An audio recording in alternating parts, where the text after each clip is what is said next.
Hello guys and welcome back to Planet 40k Tyranid. So we've got a review video for you today. It's the first of 10th edition in terms of a full review.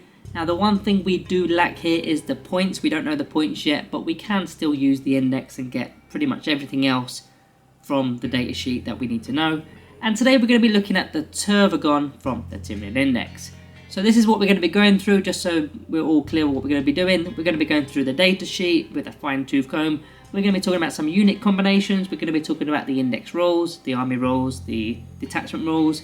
We're going to be talking about any enhancements which would relate to the unit in question, stratagems that are also available, the battlefield role, scoring, and then finally the pros and cons.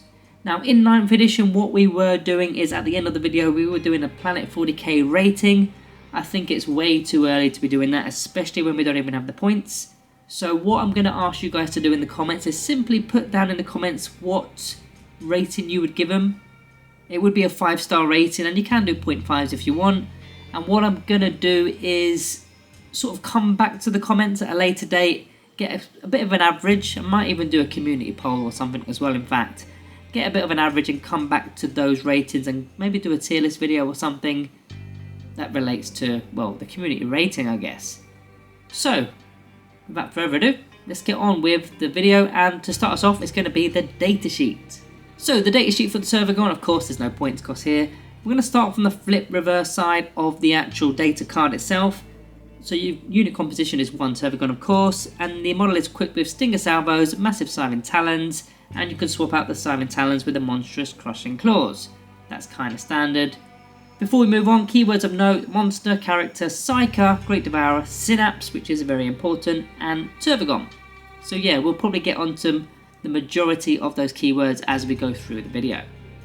Now as for the actual datasheet itself, I'm going to be talking about, well, everything on the datasheet. I'm going to do a bit of a comparison to 9th edition in terms of what's been nerfed and what's been buffed.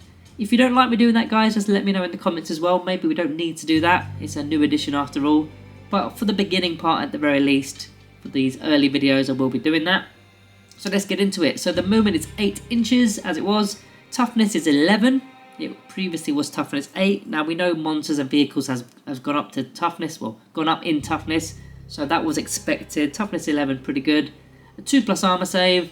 Wounds is 16, so she's in fact lost their wounds. She used to have 17 wounds, it's now only 16. Leadership is a 7+, which isn't really comparable unless, well, maybe you map teachers out there can compare that, but I'm not going to bother. 7+ for the leadership, and the objective control is 5, which is a new one.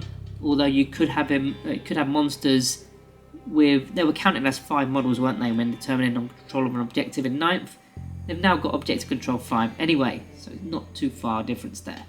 We'll move into the abilities next, because now, before we do that, let's talk about these stats. I'm jumping the gun here. The key stats of note here is, well, the resiliency. It's got the toughness 11 alongside the 2+ armor save with 16 wounds. Now, of course, there's no degrading stat line this time. In 10th edition, it doesn't degrade as much as it did in 9th edition. There is still a degradable part to it. We'll talk about that in a moment. There's a bug on me. Get off. And yeah, so it does have a degrading part to it, but we'll get onto that. In fact, let's get into the abilities. We may as well. So it's got the core ability of Deadly Demise. When it does get destroyed on a D6, on a 6 rather, D6 mortal wounds within 6 inches. I think that was as it was in 9th edition with the death throws. I can't remember if it was D6 now. Whatever. Now it is a D6 regardless. Faction keywords and abilities: Shadow in the Warp and Synapse. This does have the Synapse keyword, so therefore will always be in Synapse. Pretty cool. Again, we'll talk about those later on in the actual index rules. As for the actual other abilities that are unique to the Tervigon, we've got Spawn Termagants. In your command phase, you can select one friendly Termagant unit within 6 inches of this model and return up to D3+3 destroyed Termagant models into that unit. And then the Termagant model cannot be selected for this ability more than once this phase. Now previously it was 2d6, it's now D3+3. So what is 2d6 is an average of 7, whereas D3 is an average of 2, and plus 3, that's 5. So you're getting less back, and also in the previous edition you could also add a brand new unit as well, although I do think that used to cost us reinforcements points, I believe. I can't remember now. It feels like such a long time ago. I know we're still in 9th technically, but I haven't played Tyranids in 9th for quite a while now, ever since 10th edition kind of was spoken about. So yeah, it's still a decent ability, and you know that's the main synergy. Again, we'll talk about that later in the video too. Now the second ability is Brood Progenitor. This is an aura as well as a psychic ability, so if there's any anti-psychic debuffs that are in your opponent's list, they can actually deny this if they've got methods of doing so. Now, while a friendly Tervigon unit is within 6 inches of this model, ranged weapons equipped with the models have the lethal hits ability. So 6 hits to hit will automatically wound. And when you've got a large unit of Tervigons, and it doesn't have to be one unit because it's an aura, this could be pretty lethal. Previously, I believe that the Tervigon gave these guys a +1 to their hit roll at range, I believe. Now you can still do stuff like that with the army rules. I'm just going to scroll down to the army rules just to remind myself. Now I don't know what I prefer here. I don't know what the maths is on this. Is it better to have a +1 to the hit roll, or is it better to have lethal hits? It depends on the unit size, I suppose. But the thing is that you can already have this unit with the lethal hits ability when you're taking your hyper adaptation, taking this, I think it's the second option, is it? I've just scrolled away from it. Where is it? Hyper aggression, which is the second option. Against monsters and vehicles in particular, you're going to get the lethal hits. So if you're choosing that one for that battle round, you've already got lethal hits. So it isn't going to stack, of course. It's still a nice thing to have as an aura especially. So that's the abilities that are unique to the Tervigon. There's also the damage. I mean, it's a damage table, but it isn't really. Previously, it was the movement, the weapon skill, and blister skill that used to be nerfed once the Tervigon took damage, and there was 2 different brackets. Now it's just 1 bracket. As soon as you get to 5 wounds or less, you're going to subtract 1 from the hit roll. So that will be your weapon skill and your ballistic skill, but your movement stays as it is. So that's, you're going to keep your 8-inch movement. That's not too bad. I think that's better, and nothing happens until you get to 5 wounds, whereas previously it was, I'm just guessing here, it was probably 8 or 9 wounds. It was roughly half the amount of wounds before things happened. So you got a bit more time before things start to degrade. Now in fact, going back to the abilities, we've missed something here. In the previous edition, there was the Wall of Flesh ability that the Tervigons had, which was when Termagants are within 1 inch, they effectively had the Lookout Sir ability. Now of course, they've lost that. They've not got the Wall of Flesh ability anymore, and they're also not a leader. So they can be targeted. They've not got the Lone Operative ability either, so they can be targeted from more than 12 inches away as well. So yeah, if this is a tactic that you may have, then the likelihood is your Tervigon is probably going to get targeted before Termagants, because if the Termagants keep coming back, then what's the point, right?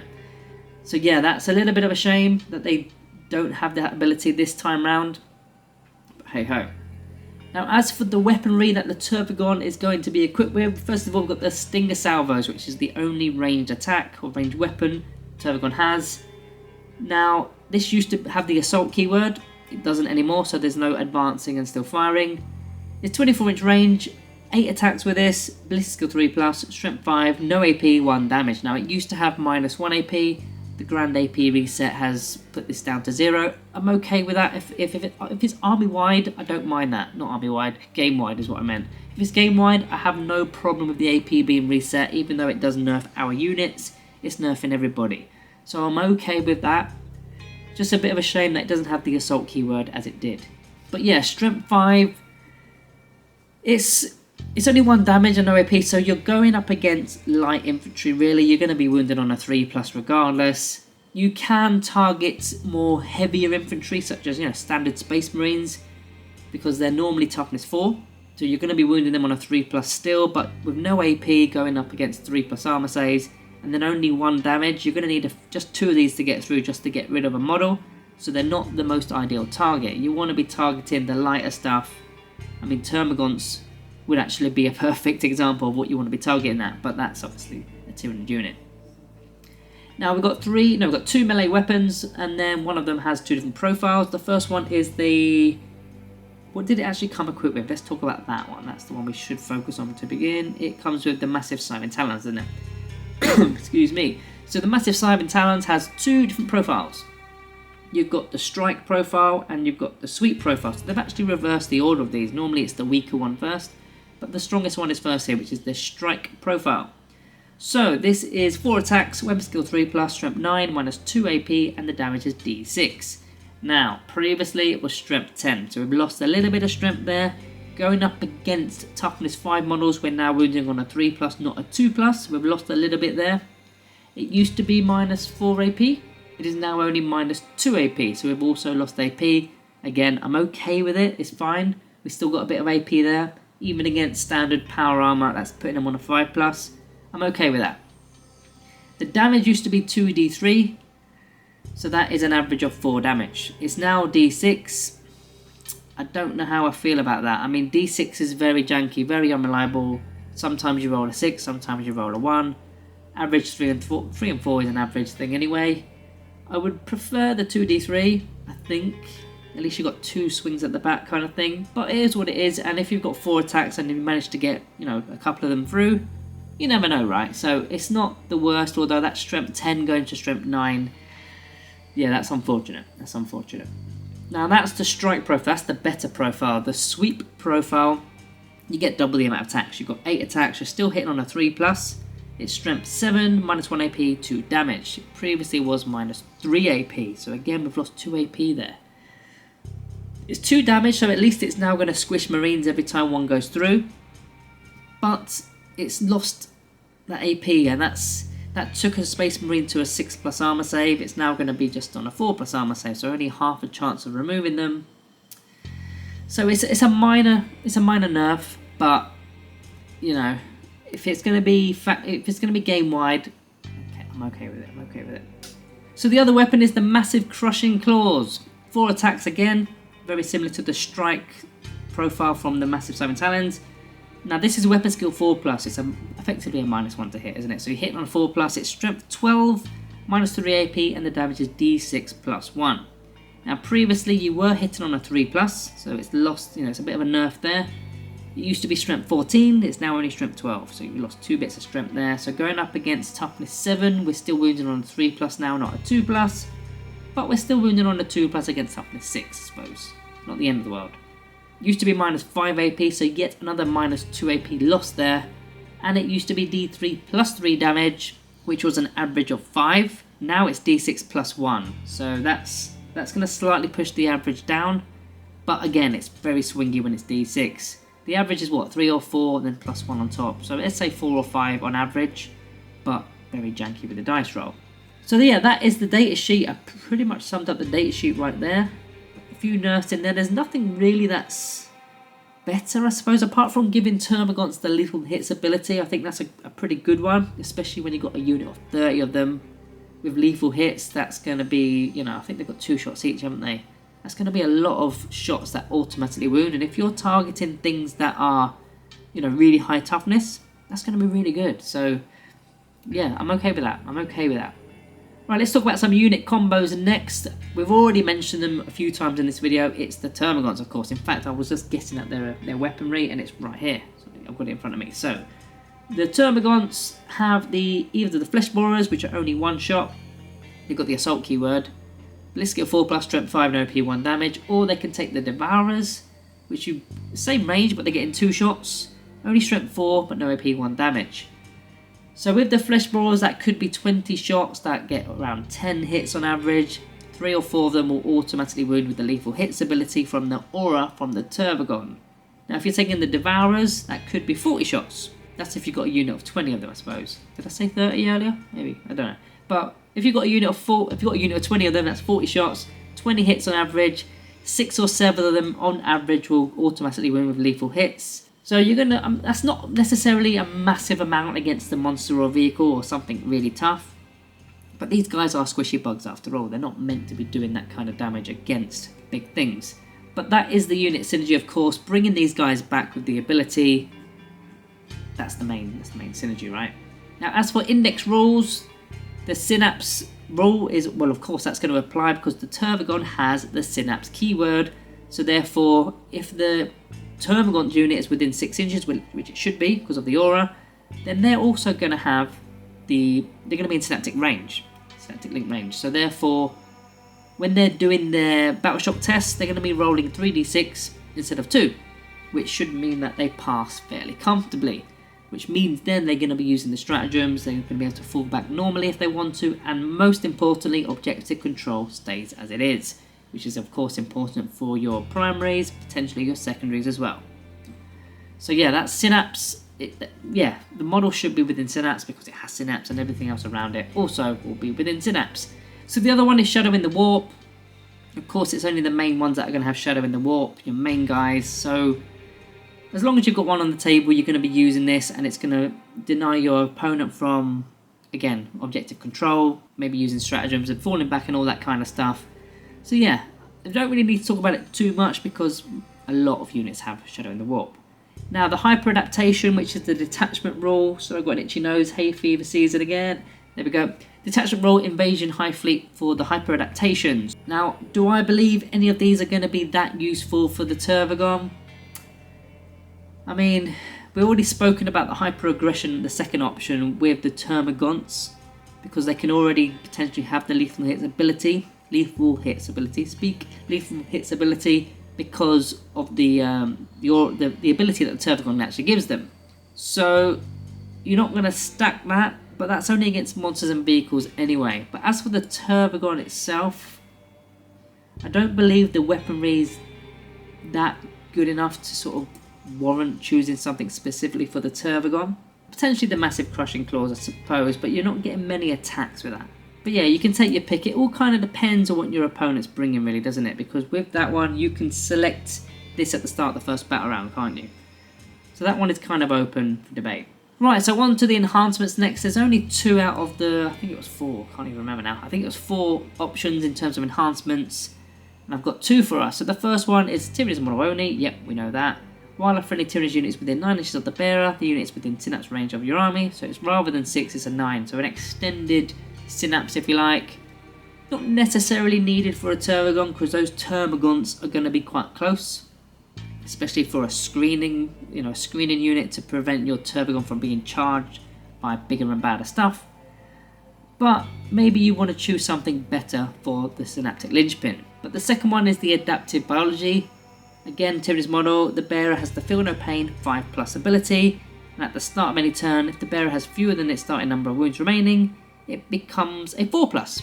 So as soon as it loses one single wound, it's got a 4+ Feel No Pain save. Now the Tervigon is going to be targeted, not necessarily the earliest, not the earliest point in the game, but like I said earlier, they're not going to be targeting the Termagants before the Tervigon, especially that they can now target the Tervigon, if you like. So giving it a 4+ Feel No Pain save, shrugging every single dice, half a chance of shrugging it, I think that's a pretty decent option. Now again, you could put this on something better, but if your playstyle and your tactic is to go for the Tervigon as your mainstay of your army, then yeah, it's not a bad option. Right, stratagems next. I've got 2 to talk about today, although one is not directly related to the Tervigon. First one is rapid regeneration, done in your opponent's shooting phase or fight phase, just after they've selected the target. So when one Tyranids unit from your army that's been selected as a target, they effectively get the Feel No Pain 6+ ability, and if they're within Synapse, which they will be, they instead have a 5+.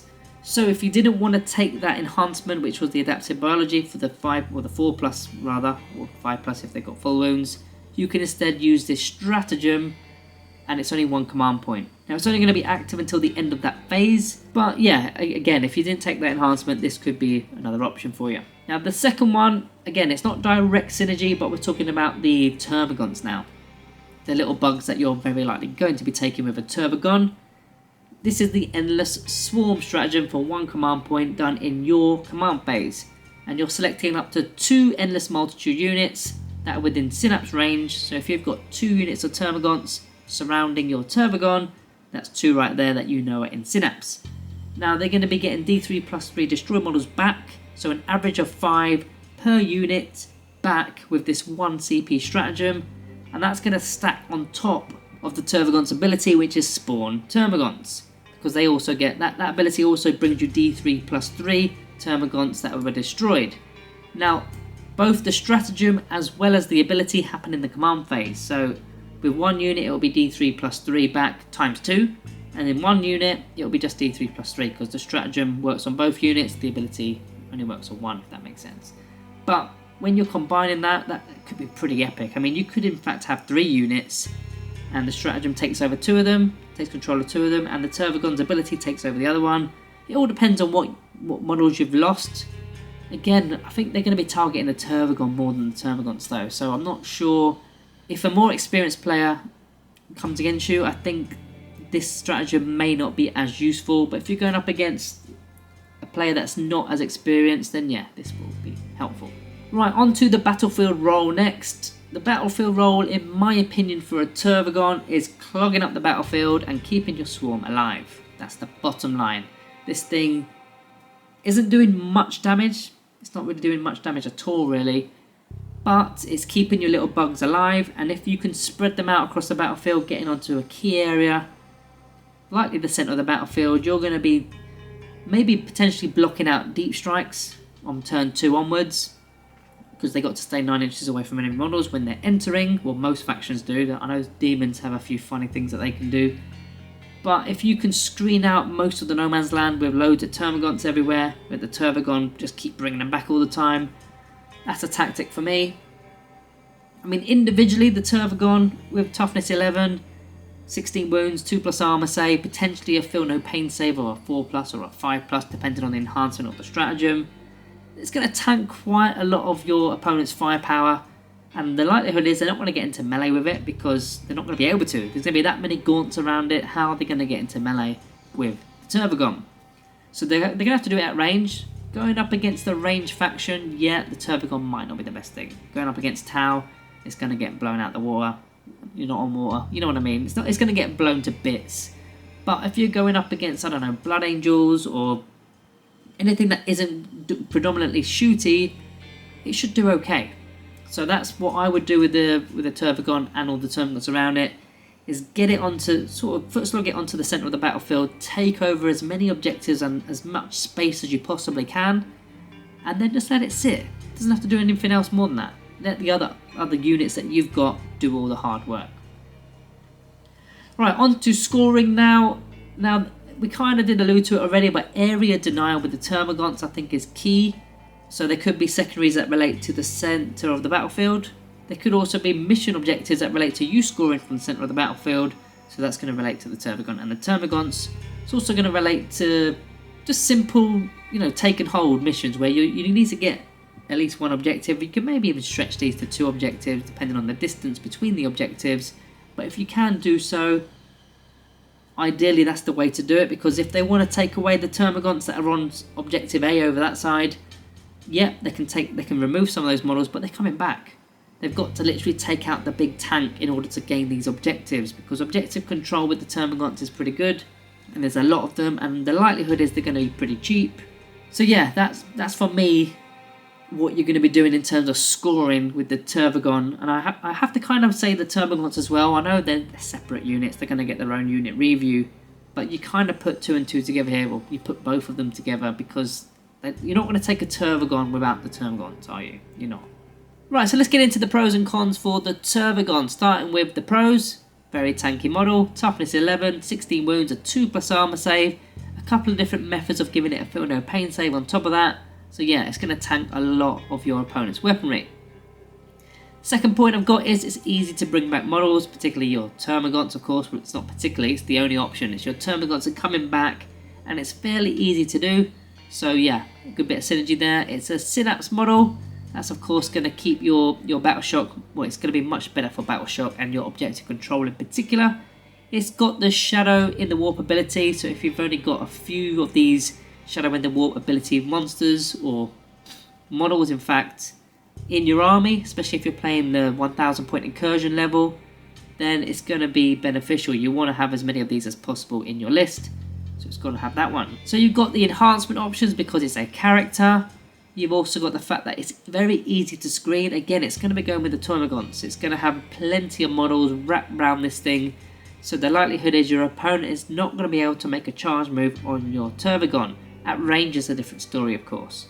It's going to be providing lethal hits to the Termagants with that ability, that psychic ability, and finally monsters can shoot into combat because big guns never tire. As for the cons, it can be targeted now in this edition, so there's no Lookout Sir ability, there's no Lone Operative ability, there's no Wall of Flesh ability. It can be targeted regardless, and it's quite a hefty model, isn't it? It's quite a big model. It's going to get targeted. I mean, you could potentially hide it behind a large Obscurian Ruin and just have the gaunts out, But yeah, 9 times out of 10 it's going to be targeted first. Secondly, it can be shot in engagement range. Even though your opponent's unit isn't in that engagement range fight, they can still be targeted, although it will be at a -1 to hit penalty, because they are now monsters. That's a new thing for 10th edition. Monster vehicles can be shot even though they're in engagement range. There's no hiding. Next we've got, it's likely a pricing model. Now disclaimer again for probably the third time this video, we don't know the points cost. We don't know how many points these things are.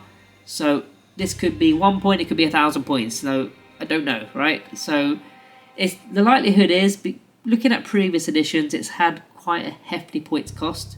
So I'd expect the same.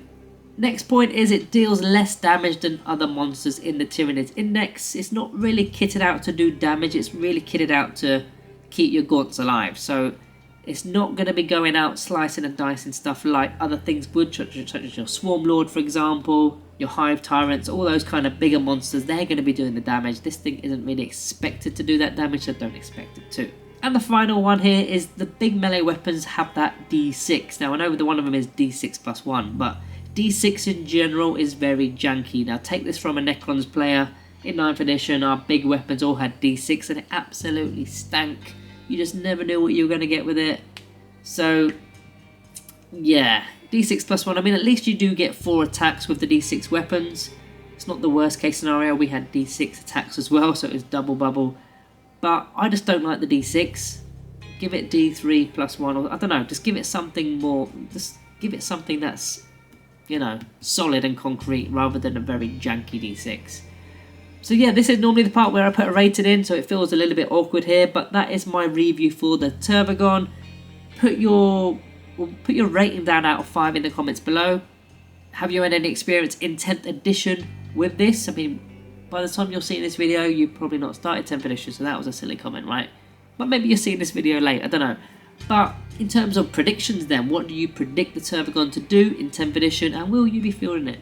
So, guys, remember to like and subscribe on your exits. Thank you all for watching. See you in the next one.